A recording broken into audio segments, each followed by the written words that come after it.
Well, hello there. Today I think we're going to talk a little bit about pathology. And you're like, pathology? Pathology of what? Viruses? COVID thing? No.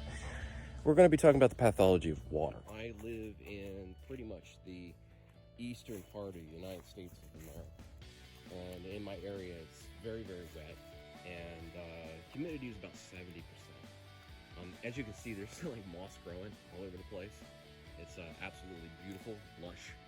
Lots of deciduous trees and things like that back on the property that I'm on right now. And this is pretty common, you know. This time of year, because of wetter things, we see stuff like these little guys. And I'll put this out there. Please do not experiment or pick these mushrooms or go any direction where you think that they're consumable unless you have a professional on site teach you personally first. It's something that I want to address with all of my videos. My videos are recommendations. They are techniques and talking points. They are not something where I am professionally teaching you how to survive in the woods. Nobody wants anyone to wind up like the kid from Call of the Wild. The kid, you know, although courageous and adventurous and slightly going through a spiritual upheaval in his life, really didn't have any of the wherewithal, skills, or training to get along in his environment. I was actually visiting some of my peers would be a strong word. These are individuals that were sort of doing the same thing that I like to do for fun before I was old enough to do it. So I guess you could say my betters. Folks like Les Stroud, Cody, Lundane, Dean, God, I can't remember his partner. Those two guys, they were pretty on point. And there are others. You know, I mentioned Les Stroud, and I've got an actual shout out to him for a very, very important reason. And that's because there's a certain amount of integrity that he refused to surrender when doing exactly what I'm doing right now. He went out in the woods and he gave it his all, and he did it with a camera, and it was just him, you know. I used to make fun because of all of his trash scavenging and stuff like that. It's like Survivor Raccoon. Well, you know, the man still did an excellent job of explaining to the public how dire things can be and how not dire they could be with the appropriate, you know, forethought. So back to the task at hand. I was talking about water, pathology of water, and the thing about it is if you have a way to get it, you will ultimately survive. I've very rarely heard of cases where people have been so stranded in most wilderness areas where they couldn't get out in 14. And 14 days is a long time to be stuck in the woods. And you almost have to be, in today's world, completely inept to not be able to find civilization. Which takes me back to the pathology of water. You're like, well, why is the civilization in water? Okay, fundamentally, if you look at our faces, our noses are pointed down at the ground. That means that we grew up in an environment where water was falling. Things could fall down on us to protect us. We evolved with a nose that was pointed down, like the proboscis monkey. Now, the really interesting thing about it is humans and the proboscis monkey also have an affinity for water. They like swimming. Where most simians, primates, and bipedal complex hominids. And I say hominids because there are some gorilla species and greater ape species that classify as a pre-runner or outside case of an evolved hominid. This being what it is, I know this sounds like a college lecture, and I want it to very much sound like it is. Water and society are very, very, very tight. They are as important to one another as music is to culture. We have such little time that we could survive without of it. You know, if you take a man and you turn him loose in a desert with a can of oil and tell him that he's got to walk 14 days to find his next sip of water, he will ration that can of oil and drink it, you know,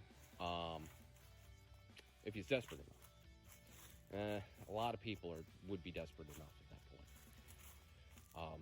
So, how does this go to the pathology of water? Well, as you can see right now, I'm walking down the trail.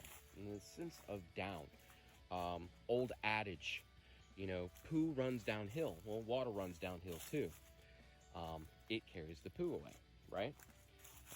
We're now on the disgusting side of this. So, with water running downhill, that means that if you walk downhill, the majority of the time, you're going to walk towards water. And if you get to water, you will find a road, you will find a bridge, you will find a township or a city eventually. And I'm saying this being in the United States of America, you can probably walk less than 24 hours in most locations and find a road. Provided you're not in like the extremities of the Rockies, Montana, you know, the Lakotas, you know, north and south, are pretty Spartan environments. There's not a lot of civilization. It's very close, and even at that, it's small. You know, an appropriate bus stop is a shanty casino and mail hut. And I say mail hut because it's a hut. It's not a post office. Being that, now we're pointed at, oh, okay, so that makes sense. Walk downhill, you get to water. Right. It's a very, very important notion. So, we're going to build a little education around the concept of water. Water runs downhill. The other interesting thing is that in my area, there's also commonalities, pockets that can be found on tops of hills and mountains where basically large piles of leaves build up in a hole, and because leaves have a greater volume and density, water also takes up that space and it just sits there until it drains through a crack in a rock and starts what's called a runoff creek. Being that there are so many of these in my area, you can pretty much find water just about everywhere. Just no real clue on whether or not it's clean or not. So you have to clean the water. Then there's the animal mess that shows up in water too. The most common around here right now used to be Giardia. Comes from beaver scat, and you know, beavers live in water, beavers mess in the water, just like fish mess in the water. Talking about poo running downhill. Anyway, with the contagion that they carry, we can also catch it, and it causes intestinal discomfort, diarrhea, fever, dehydration, and in advanced cases, digestive shutdown. I could get into a whole bunch of different things of the pathology of that particular bug, but there are others. Now, good things to note, and this is important, especially during, you say, well, you know, how is the water cleaned for other animals? They just consume enough of it for it to be healthy. And that's part one. Part two is water flows underneath an open sky. We're bombarded every day with beta radiation, which is known as UV. The UV radiation passes through the atmosphere and collides with biological matter. This biological matter does not necessarily react very well with the beta radiation.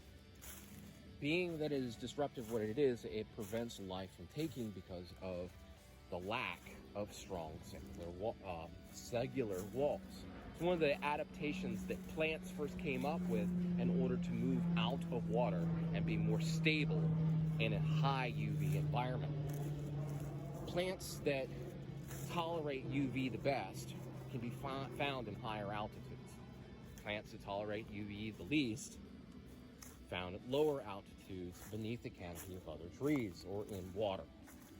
Now, so now that you know that UV light kills bacteria and viruses in streams en masse. But anyway, back to water. Being that your freedom to move around in the woods isn't compromised at all by silly math laws, and you're in the woods, and more than likely you don't have enough direct exposure to UV light to purify water. Although, according to Les Stroud, if you take a bottle, fill it up with creek water, filter out the particles, put it in the sun, by the end of the day, the water should be clean. Based on the amount of UV light that comes down from our sky, which I do measure in a regular, because I'm kind of a astronomer, amateur astronomer, that makes a lot of sense to me. Another way to purify water is to use outside resources that would either A, change the pH of the water, or trap the little bugs themselves that are in the water so you don't consume them. Filtration. Filtration is a big thing. And I have like 3 different filters. I have an MSR filter, a Sawyer's, which is made in Florida, and I'm always recommending anybody buy made in USA. And they're great for a lot of gallons. But I will also point out that most filters, modern filters now, are based on hollow fiber technology, and they are only 70%. Any high flow filter out there is only 70%. So if you are susceptible to being sick, you have compromised immune system, think about this before you go in the woods. Make sure you do your research on the products that you use to keep yourself healthy. You're going to want 100%. And don't even bother with getting a filter if it's not going to protect you and keep you healthy. Now, that aside, MSR makes a clay filter that removes viruses, and it's like 99.5% of all viruses and bacterial, cysts, and some chemicals and heavy metals as well. These MSR clay filters are actually pretty damn awesome, and I'm often very, very impressed with them. Cool. We finally got to the camp. Now, my shout out to Les Stroud. Now, this device here is about 1/3 of the size that it's supposed to be, and it's a condensation collection station or evaporator. The great thing about this evaporator is that it's made from trash, and that's my shout out to Les Stroud. It is 1/3 its size. I'm going to show you a view of it here shortly. And I've done some measurements over the past week, and it's based on my location only. So what we have is a series of tarps. They're not exactly hung the way I want them to be hung, but they'll still collect condensation regardless on the top and the bottom. Water pools up within, and then one pours over into the other, and into the other, and into the other. Resulting in a container full of water. Now, last night's rainstorm shows a good example of how much water we get in just like, a couple of inches rainfall. Being that, I will also point out that when it collects water and we don't get rain, I get probably a half to a quarter cup of water a day, which is not terrible. For something that's just making water out of nothing, pulling it right out of the air, that's pretty good. Now, that's not enough to survive on. I mean, people need liters of water to survive on a day. And one of the best options that I can give that can be self-made in the woods is if you take a large container, say like a water bottle like that one right there, cut the bottom off of it, and put a cloth layer in the bottom, take the cap off, charcoal, and Spanish moss. Most moss that you can find has a couple of distinguishing features about it, and one of them is the fact that it has high concentrations of iodine, which is antimicrobial and antiviral as well. Old times, people used to paint iodine on themselves when they got cut, and it burned. Oh my God, it burned. So, between the iodine and the charcoal, you can filter out a lot of the particles that would make you sick, such as viruses and cysts. And you being able to do that fairly quickly. Another way to do it would be to boil the water for 5 minutes. I wanted to do an explanation, but one of the guys that, pointed out that as I'm doing my talks and walking around the woods, it's kind of like a real-time lecture, I guess. So this didn't happen as much in my last couple of episodes. So you're getting to know the stomping area as I almost fall, and where I hang out, camp, meditate, and we'll be doing these videos on the regular. This is an interesting little spot. This is actually my meditation spot.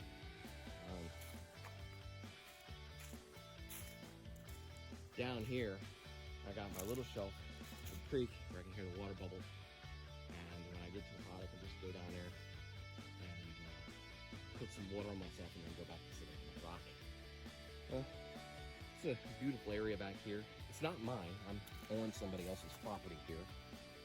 But I have permission to be here, which is something that I definitely want to point out to anybody who's going into the woods at any time. Always make sure someone knows where you are, and always make sure that you have permission to be where you are. How you choose to defend yourself is not necessarily my first focus. My focus really is on you being aware so you don't have to defend yourself. So you don't have to find yourself in a very negative space and just enjoy your stay in the woods as if you belong there, which we do. We're just out of touch as people. Talking to a girl the other day who's going to do some wolf farming, and she's gonna live on this farm. She's no clue whatsoever what she's getting herself into. Important things I tell people all the time. Always buy yourself a spare bus ticket. Always have a burner phone. And always have a way to access money that is completely separate to those other two things. And people look at me and they're like, you're paranoid. I am not paranoid. I've lived it. I've been shit canned from a job and told to move out and figure your own way. And sometimes it happens for political reasons because somebody wants your job. Sometimes it happens because you mess up colossally and they're like, we don't want you here anymore, you gotta go. And other times it's just because both parties just can't operate together anymore due to circumstances and appearances. Being that what it is, I think it's very important that people should be aware of their circumstances and prepare for it. Always have a plan out. The foxes that lived in the future, as opposed to the ones that were caught by the hounds, were the ones that had exit strategies and knew their way around so that they can get out of mischief relatively quickly. So with my water pathology, I guess, lecture somewhat over, would like to know somewhere in the comments what you guys think. What kinds of things would be nice to look into? What kinds of things that you would like to see added to the camp? And what you like lessons on. I will also explain that I will not be giving lessons over video, blog, I don't know, on first aid. I will not be giving video lessons on shooting or guns, although I don't mind teaching some safety or some cleaning techniques from various different models. I will not be, someone you can expect a highly detailed, except for all important basic things. This stuff is talking points, and it's here to whet your appetite to go explore and learn. If you want to cite me as a reference, then make sure you cite others as well. 2 or 3 people that have a really, really good track record in a field is generally the direction to go. Like in my case, I mentioned Cody Lundane and, Les Stroud. These 2 individuals I have a high amount of respect. I even tried walking in Cody's shoes for a little while. He's actually relatively famous for not wearing shoes.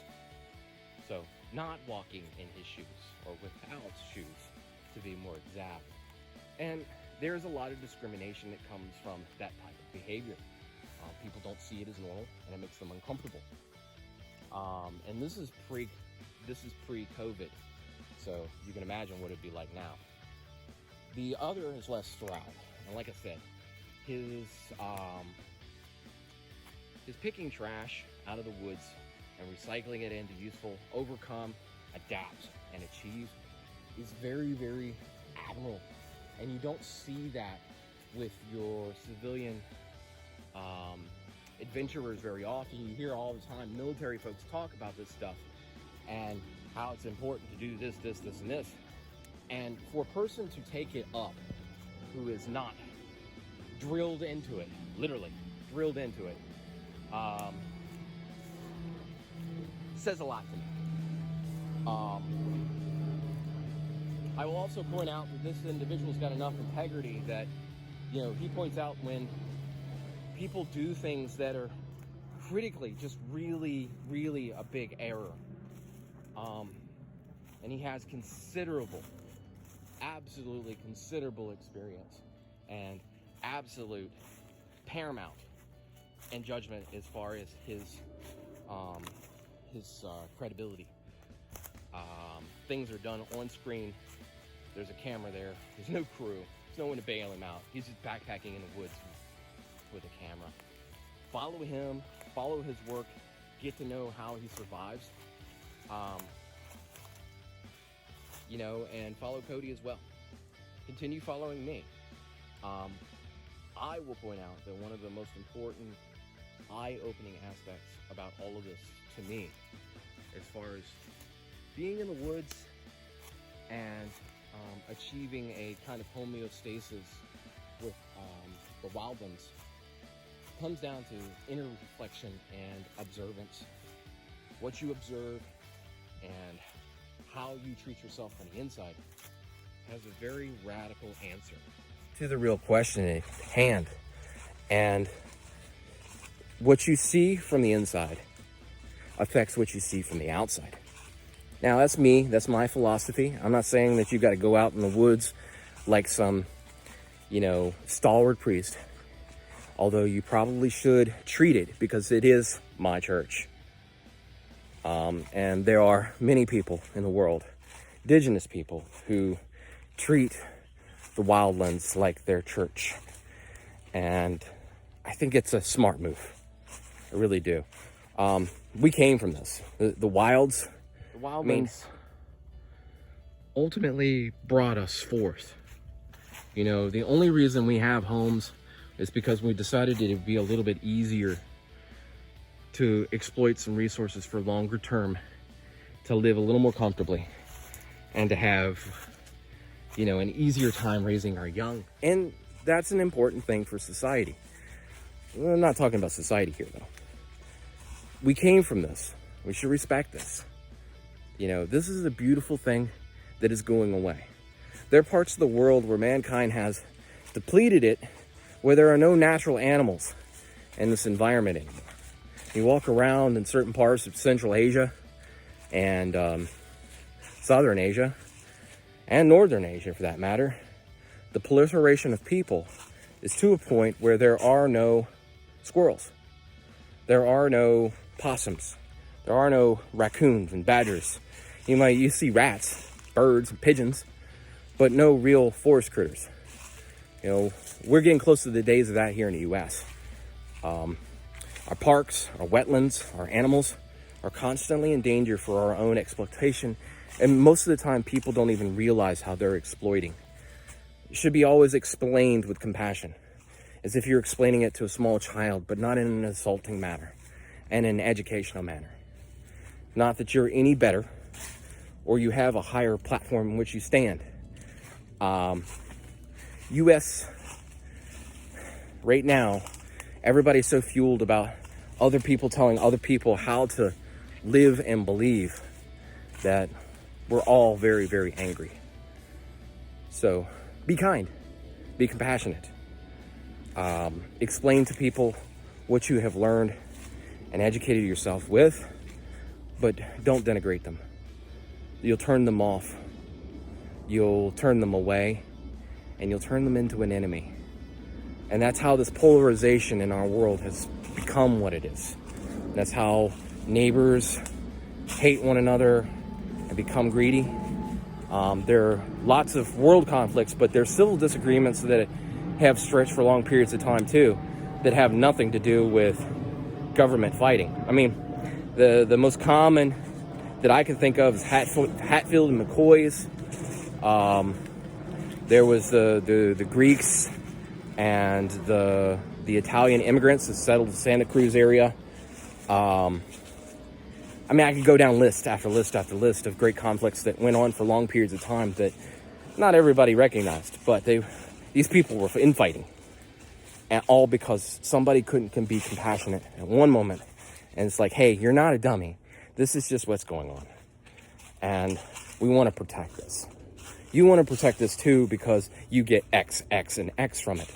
Like, for instance, point out that this really, really rare commodity, as I look at this little bush here, is found in something fairly common. The fairly common thing that I was looking at was a little blueberry bush. You know, like blueberries. Well, everybody eats blueberries. Everybody loves blueberries. Yeah, and there are minerals and amino acids within the blueberries that are very, very uncommon in the world.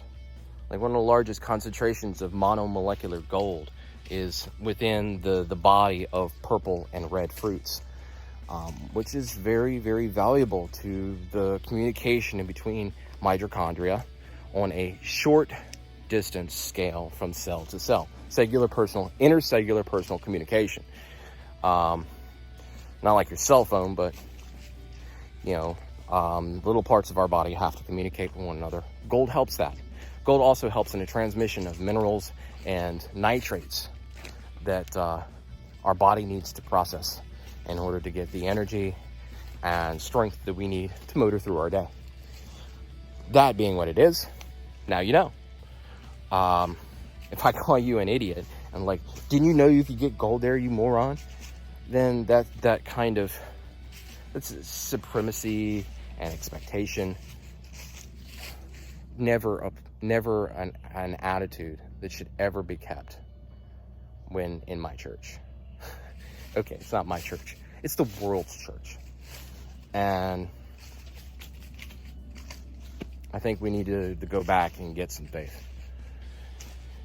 Well, hopefully I haven't been too dogmatic, and hopefully I haven't been too preachy about my church and one of its most valuable resources, water. Now you know that UV light gets rid of most foreign viruses and bacterias, which should help you with understanding what's going on today with COVID. The other thing is to think about is, you know, not all things are as good as they are said. You can buy a water purifier just about anywhere, but they're not really purifiers. They're filters, and they only filter a certain size particle. So do your research. Make sure you find the filters for your application, and make sure that you're using methods that are safe, always. Safe walking, safe hiking, and please, love our church.